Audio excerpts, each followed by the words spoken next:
All right, we're almost a quarter of the way through the NFL season. No surprise here. The Lions showing they are the best team in the NFC North, maybe the conference. Jury's still out on the Packers and Vikings. Bears, they're guilty for being worse than they were during last season's NFL worst 3-14 season. Welcome to NFC First and NFC North. I'm Lou Canellis. Joining us today here on First and NFC North, Dan Miller from Fox in Detroit, Ahmad Hicks from Fox Minneapolis, and Lily Zhao from Fox in Milwaukee. Good to have you all aboard. It's been a week since we all had the chance to chat. Dan, I'm going to start with you, buddy, since you've got the easiest job of all of us right now as the voice of the Lions. And what a great job you do. Lions manhandled the Packers in prime time at Lambeau over a week ago. Were you surprised they made it look so easy in Green Bay? Yeah, I think so. I think anytime you jump ahead of a team 27-3 or 24-3 and you're expecting it to be a tight game, there's a little bit of surprise there. I didn't really know what to expect. Obviously, there's been changes in Green Bay. You don't have Aaron Rodgers anymore. You have Jordan Love there. That's the biggest game he's played in. So he's figuring things out under those bright lights. But look, that was a game where with Minnesota and Chicago both stumbling out of the gate, and I don't think Minnesota's done yet. I still think they're going to be a factor. I think it was a chance for either Green Bay or Detroit to make a statement about who the team to watch right now in the NFC North is. And I think the Lions made a very significant statement with the way they played. They dominated the game offensively, defensively, and on special teams. All three phases came together, except for third quarter where it got a little bit tight, and then the Lions were able to answer. It was really a big night for Detroit, and that first half was as fine a first half as the Lions have played in a long time, maybe decades, that anybody can remember. So, look, we're finding out about this team, as we've discussed here before. They haven't won a division. They haven't won a playoff game. This group really hasn't done anything, and they'll be the first to tell you that. But that's a nice statement about where they are right now and where they might be headed. I think it was a big night for the Lions. So you're already writing off the Bears. Is that what you're telling me? I don't think this is their year, Lou, and I mean that with all due respect. I do think the Vikings are going to be a factor. I just think they remind me so much of the Lions of last year, where they're just killing themselves with their own mistakes. They were able to overcome it this week. I just don't see a path to recovery for Chicago right now. It just looks dysfunctional. You get close to winning a game. Your head coach makes a questionable choice about whether or not to kick a field goal, which I'm sure has been chewed on in Chicago quite a bit. I'm leaving room to change my mind, but to this point, out of these four teams, I don't see Chicago being a factor. Hey, man, I get it. Don't worry. I'm living it, and I don't want any of you to live what we are living through here in Chicago right now. Lily, Pack beat the Bears and Saints after getting run over by the Lions. Tell me, how good are the Packers? I think this is a young team still figuring out themselves, too. Like Dan said, it was kind of a surprise in that first half of what the score was. I think just being there at the game, it was kind of like you were in a dream, just this hazy dream of what is happening to Green Bay. They got absolutely sucker punched at home. You saw the shot of the crowd there at Lambeau Field. It was a lot of Lions fans, a lot of that Honolulu blue, which I'm sure green and gold fans were not too pleased about, but they got absolutely punched in the mouth in the first half. And it was kind of surprising that they were able to kind of come back into it in the second half. And looking at these last couple of games for Green Bay, they've gotten out to a terrible start in the first half. They're outscored 44-3 against the Saints and the Lions in that first half, so they have to come out playing faster. But again, I think Detroit just proved they are the cream of the crop of the division at this point of the season.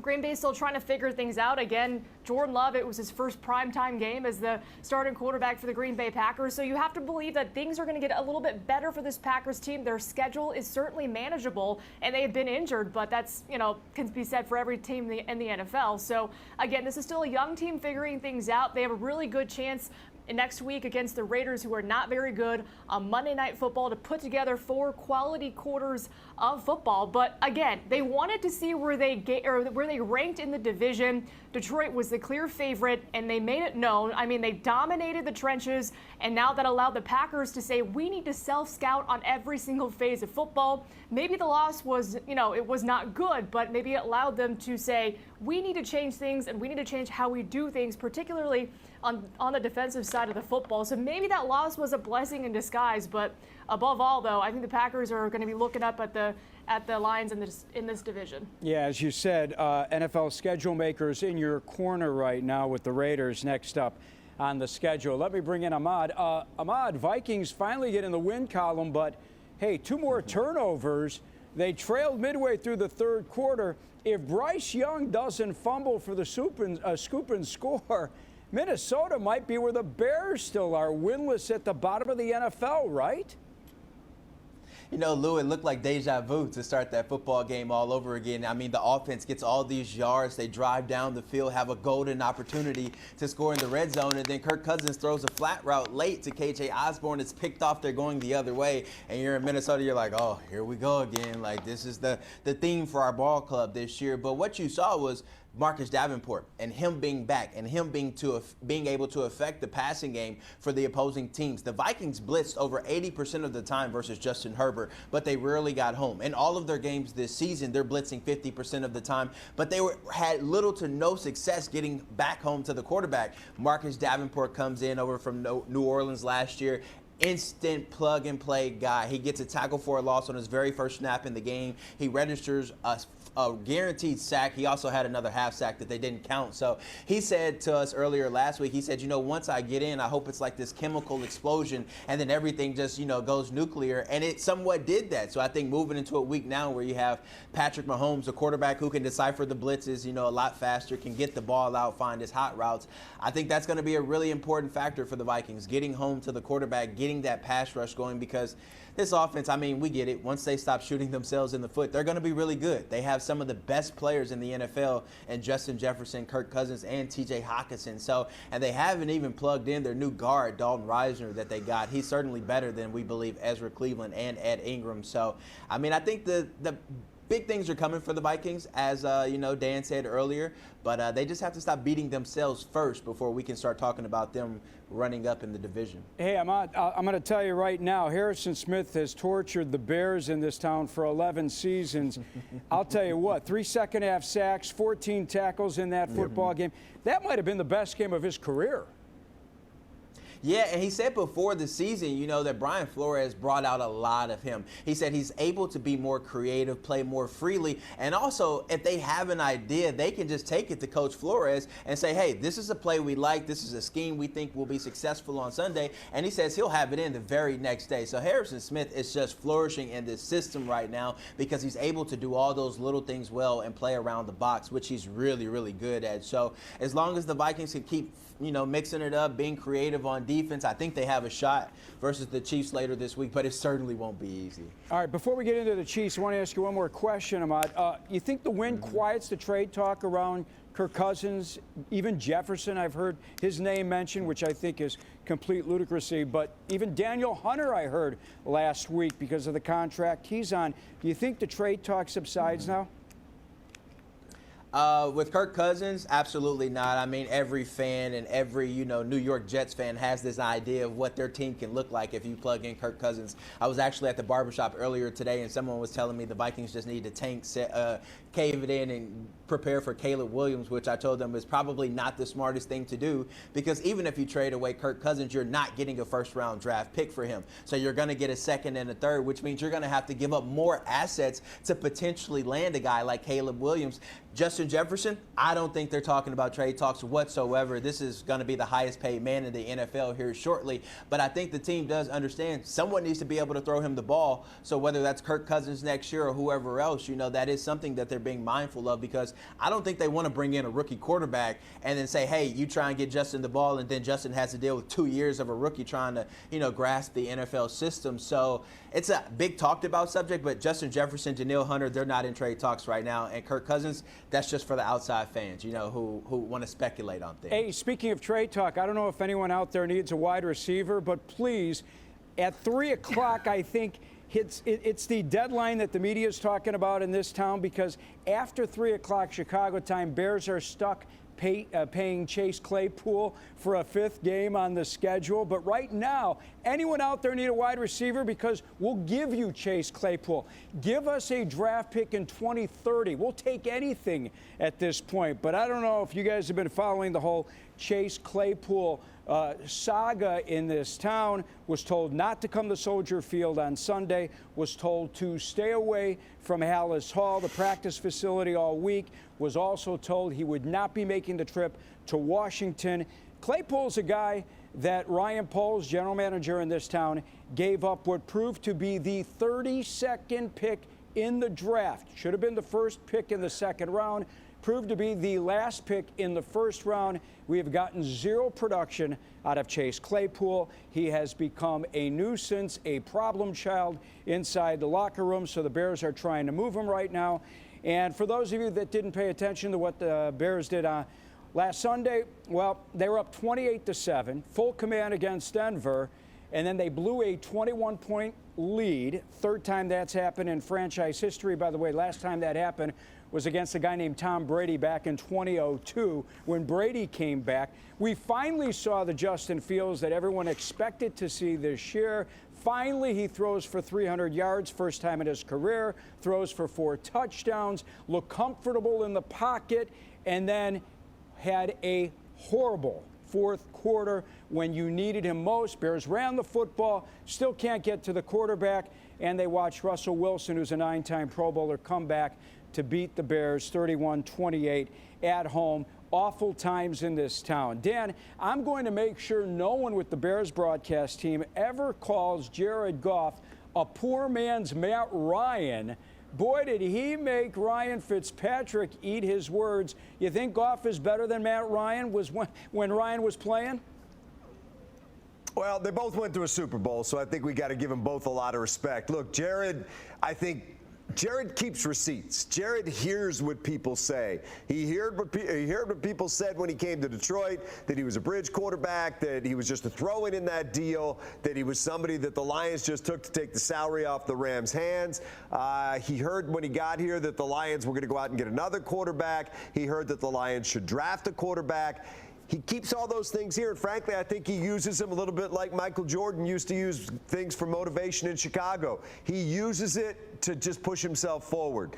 And he'll let you know when somebody asks a question that relates to something that has been said previously. And obviously the comments that were made by Fitzmagic about him being a poor man's Matt Ryan. Look, I don't even know what a poor man's Matt Ryan is, because Matt Ryan's a really good quarterback. He was pretty good. And I happen to think that Jared Goff, based on the way that he played, has played now for the past really season and a half, or season full, is a really good quarterback. They're 11-3 in their last 14 games, and his stats put him in the top 5 or 6 quarterbacks in the NFL over that time. I'll tell you what, he has fooled me. I did not think we'd get this production out of Jared Goff so far. Lily, in fairness to the Packers, as we go back to last week, really going back to that Bears game when we saw the injuries start to pile up, injuries to key players, it's really made times difficult in Green Bay. Aaron Jones on a pitch count against the Lions, just 5 carries.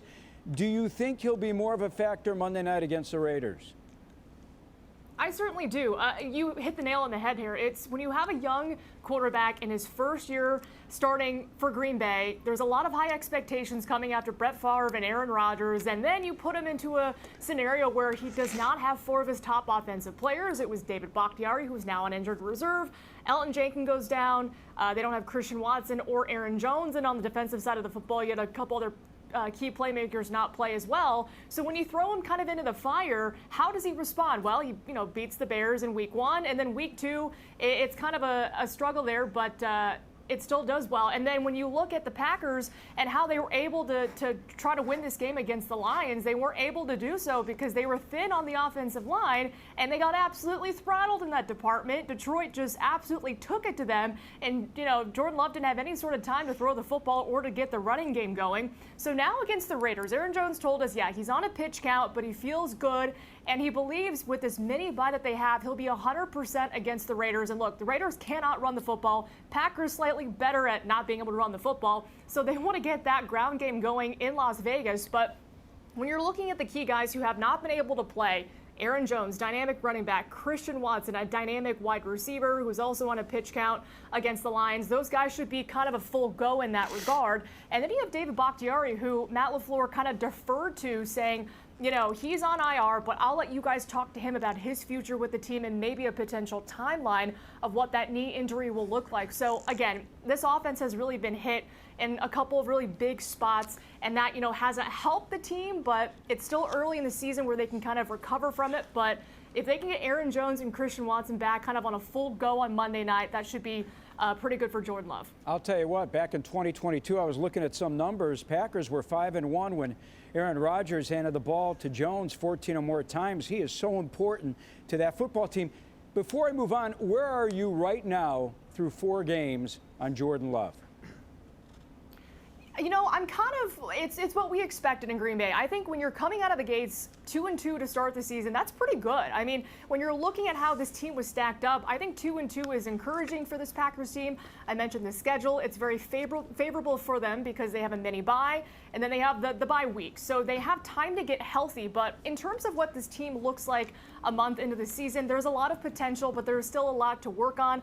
Again, the Lions really kind of exposed a lot of the Packers' flaws, so that, you know, has led them to self-scout. But Jordan Love talked about this team is still in a good place. This is still a team that can win a lot of football games. They just have to put everything together, get healthy, and again, like the Vikings, not shoot themselves in the foot. So I think a 2-2 start is pretty good. They should be able to win a couple more games here until they get into the meat of their schedule, and that bodes very well for a young Packers team that, again, will have up and downs this season, but eventually they're going to hopefully want to figure it out. All right, Ahmad, I know I can feel your positive energy right now about this weekend, this game coming up with KC. I guess cornerback Byron Murphy has the perfect game plan to slow down the Chiefs' offense this weekend.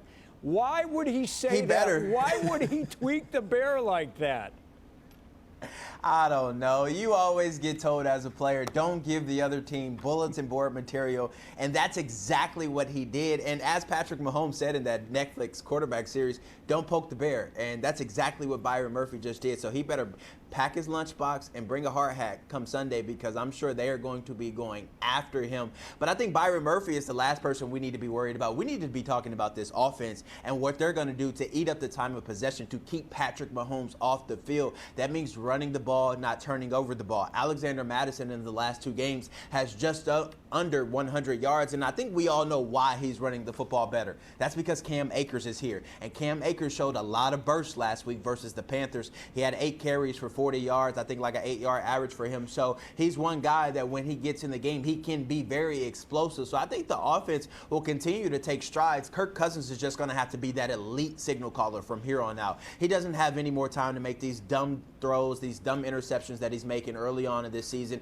He knows he's better than that, especially in that Chargers game where he didn't clock the ball. So a lot to blame on the quarterback right now, but I think if anyone can stomach the blame and move forward in a positive way, it's Kirk Cousins. He had a big smile on his face. Everybody was happy to see us this week on Monday compared to the last 3 weeks when everyone was hiding in the locker room and no one wanted to talk to us. So I think the vibes are good right now, and they're optimistic. One defensive back told me, he said the Chiefs give up a game every year in the beginning of the season, and he believes they can take one. Now, I'm not as optimistic as him, but he should feel that way. He plays on the team, not me. All right, come on. Ahmad, I love the game analysis, but there's only one question, actually 2 that really matter. Number 1. I know where you're going with this. Has a suite been requested for Taylor Swift for Sunday's game, and is she coming to the game? That's all I want to know. Look, everyone here is talking about it. Our main anchors are talking about it, producers, directors. I believe I saw something that said she was coming to the game, but of course I do not pay attention to that type of stuff because she's not in between the white lines. She won't be scoring any touchdowns or rushing for any yards. So I do not care about if Taylor Swift is coming to the game, but I'm sure a lot of Swifties do, and it's good for the NFL and good for their numbers. So, you know, go for it, but we're focused on football right now, and she's not wearing a helmet on Sunday. My daughter is a 5-year-old Swiftie, and she's watching the Vikings game on Sunday since Daddy doesn't have to watch the Bears game on Sunday. Dan, I think today Detroit's the 3rd best team in the NFC. This is really my opinion. I believe they're a better team than Dallas. I know that the Cowboys have lit up the scoreboard, but I really feel that over the course of time, a 17-game schedule, they're going to really miss Trevon Diggs. And Seattle, I know the Seahawks won at Detroit, but if the Niners and Eagles stay healthy, I believe they're 1-2, but I really, truly am behind the Lions. I think this young team with that coach who is so motivating is gaining confidence with every win. It's obvious. Yeah, I think that you touched on a very good point there, and it is a young team. So when you're able to go into Kansas City, and yes, Ahmad, they do give away one early every year. Unfortunately, we already took it. But when you go into Kansas City and get a win, and then you go into Lambeau and get a win, I think for the young guys on this team that are just figuring out what the NFL is, and I'm talking first or second year guys, it's just so big for their belief in themselves, what the coaches are asking them to do, what they're capable of doing. And now if you look at it big picture dating back to last year, this team has won 6 out of 7 on the road, including 2 in Lambeau and 1 at Arrowhead. That's tough to do in this league, regardless of where you're playing, just winning 6 out of 7 on the road. So, yeah, I do believe this team is now beginning to believe that they can do it. But it's going to be so interesting to watch, Lou, how this thing develops, because it is every week. It is a roller coaster, which Dan Campbell has told his guys not to ride. You're up one week, and everybody's telling you the best. You lose the next week, and everybody's wondering whether or not you need to make significant changes. What they need to find is this, which is where the good teams reside, where you don't react to those things, and you just go out. I'm going to tell you something. This week's game, and I know you'll ask me about it later, and we can talk more about it. This week's game is a perfect example. They're a better team than Carolina. So for the Lions, this should be a business appointment. You show up at Ford Field at 1 o'clock on Sunday afternoon in downtown Detroit, you win the game and you go home. If you're a good team, and I know the NFL doesn't always guarantee that, that's what you do. And that's what we're trying to find out is, can they be one of those teams that we've seen other squads do, where they just handle their business on a week-to-week basis? I think for fans in Detroit, for us covering the team, me calling the games, it's a discovery each week about how far these guys can take this, how consistent can they be, how much can they continue to grow. I think the early returns are really good, but it's a week-to-week league where people either love you or they wonder what's going on and why you blew that last one. So I think it's going to be great to watch it unfold. To your rankings, yeah, look, I think San Francisco and Philadelphia deserve to be up at the top. I think that next 3 that you mentioned, Seattle, Detroit, and Dallas, are all in there fighting it out right now, and we're probably going to be moving them up and down depending upon what happens along the way. But I got to ask you a question, because I'm sitting on my couch on Sunday. I'm watching the Bears game. They've got a 4th and 1 at the 18-yard line with 2:57 to go, game tied. I'm screaming, kick the field goal, go ahead, take your chances with Russell Wilson. Even though he'd been a little bit hot, we've seen him for the past couple of years. What's the take in Chicago been? Has that been a big source of discussion? That decision by Matt Eberflus to go for it, didn't get it, goes the other way, you end up losing the game. You know how it works, Dan. If they get the first down, score a touchdown, he's a genius. They don't get the first down, they call the wrong play out of the shotgun, he's a dummy. In Eberflus's case right now, he has no juice with the fans in this town with the way this season has gone. So he has been a punching bag for the last 3 days. I understood his thinking, and here's why. The momentum had shifted in that game. Even though the Bears were on a nice drive there, he felt, we're running the football great behind Khalil Herbert. Let's go get the first down. And you know why? Because he's a defensive coordinator, Dan, who does not trust his defense. The Bears defense has done nothing, little, through 3 games, now 4, to make him feel confident that if they kick the field goal, that Wilson wouldn't take the last 2:57, march right down the field, score a touchdown, and then the fans would be berating Eberflus for not going for it on 4th and 1 like he didn't earlier in the game. Did I think it was the right call? I would have taken the 3 points like you, but I understand his thinking because he just doesn't have confidence right now in his defense. Yeah. I'm going to go around the horn here for our picks, and I'm going to go first since we're talking about the Bears. And the Bears play Thursday at Washington, and fans are feeling a little better about the Bears than they were at this time last week. But hey, the Bears just haven't given me a good reason to pick them yet against a quality team like the Commanders. I know Justin Fields coming off the best game of his career, but Washington's front four, full of first-round draft picks, with 13 quarterback sacks already, on a much different level than what we saw last Sunday in Denver's. Furthermore, what did Fields do in the fourth quarter? I touched on it. His numbers were atrocious. I think his quarterback rating was 21, 5 of 11, 53 yards. In money time, he didn't do it. How can he be so good the first 3 quarters, and then when it mattered most, he folded at the end? I should be excited that Washington quarterback Sam Howell's he's been sacked 24 times, guys, 5 interceptions, 4 touchdown passes, and this is through 4 games. But I don't think it matters against the Bears defense. They have not been able to get to a quarterback yet. Just 2 sacks through 4 games. Former Bear Khalil Mack, he had 6 sacks all by himself last Sunday. I think Sam Howell and his wideouts tore into Philadelphia's defense for 30-plus points last week. They're going to do it again on Sunday. Bears are going to have a real tough time, in my opinion, on the road, and they're going to lose their 15th straight game. Folks, they have not won a game in 344 days, counting today. I hope I'm wrong, but until they prove me wrong, I have to keep my credibility. I know, Dan, you feel like the Panthers are going to lose to your Lions and the Lions will go 4-1, right? Well, let me just say this. I feel you're 0-15, but remember, I called an 0-16 team in 2008, so I still got you beat. So no full sympathy from me yet, but I do feel for you because I know it is tough. And people always say, how did you call the game when they lost that many? And here's the thing, Lou, and you know this because you cover the team. It's not necessarily the game. The game calls itself. There's something happening in front of you. Man, it's dealing with the players and the coaches during the week. And not that they're, being jerks or anything like that. They're just miserable. Everything that they measure themselves by professionally isn't going well. They don't want to laugh. They don't want to joke, which is understandable. And it just makes all the content you have to get difficult. So, man, I know it is tough going out there and dealing with a team that is going through that because these guys are feeling it right now. So I feel for what's going there. Look, I'll just say this, and you guys know I don't really like to make picks because nobody wants to hear the play-by-play guy and what he thinks. The Lions are the better team. The Lions are the better team than Carolina. Go out, handle your business, win this game. That's where I'll put it. Ahmad, are you taking the Vikings over the Chiefs? No, I'm not sipping that Kool-Aid just yet. I think the team that has the better interior line plays better. It's kind of like what Dan and Detroit are doing up there, down there, excuse me.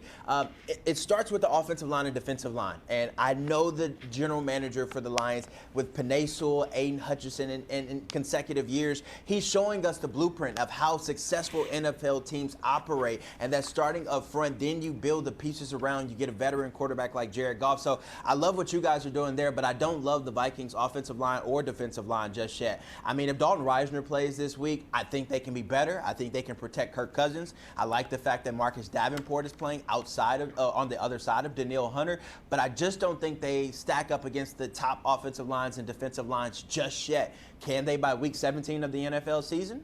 Absolutely. But right now, this week, week 5 versus the Kansas City Chiefs, or AKA the Swifties, I'm not confident. I see the Chiefs coming in town and, sending all the Swifties home happy. All right, at least you're honest. Lily, I don't know of anyone who gets healthy after a Bender weekend in Vegas, so I'm hoping that your Packers fly in Monday morning. But playing the Raiders Monday night, probably going to get the Packers back on track? I certainly think so, and hopefully no late-night benders in Vegas for this Packers team. But I do think this is going to be a get-right game for Green Bay. Listen, the Raiders are not a very good team. They're in a free fall. They're only win this season 1 point over the Denver Broncos. And, of course, you have Devontae Adams, who I think coming into the year, you were thinking, when are the Raiders playing the Packers? And I know Aaron Rodgers is no longer here, but you still talk about that matchup with Tay and his former team, but he's dinged up with a shoulder injury. You have Jair Alexander with a back injury. So does that duo, do they play on Monday night? We'll see. And if they do play, will they be at full strength? Because that's going to be a really fun battle to watch. But in terms of the game, this is a game Green Bay should win. Again, they've had ample time to prepare. They've had ample time to get a game plan together and to, quote-unquote, get healthy. Aaron Jones, Christian Watson should be able to go. You're hoping Elton Jenkins, who was able to practice this week, he's able to go as well. That'll be some extra protection for Jordan Love. But again, this is a big prove-it game for this young team because, again, they got absolutely dominated on Thursday Night Football. Can they put together a better game in prime time on Monday and prove that this is still a good football team? And I think all eyes will be on Joe Barry, their defensive coordinator. The Raiders cannot run the football. This Packers defense cannot defend the run. If the Raiders have a good day on the ground, there could be some turmoil in Green Bay in terms of what they do at that position or with that scheme. So this is a big game, I think, for this young Packers team to prove they can still win football teams and be a good team. They have to do it on the road because, again, they don't want to get punched in the mouth again in the first half. There's a lot to prove, and I think they get it done on Monday night. All right, guys, have a great weekend of football, all right? We'll talk to you next Tuesday. Have a good one.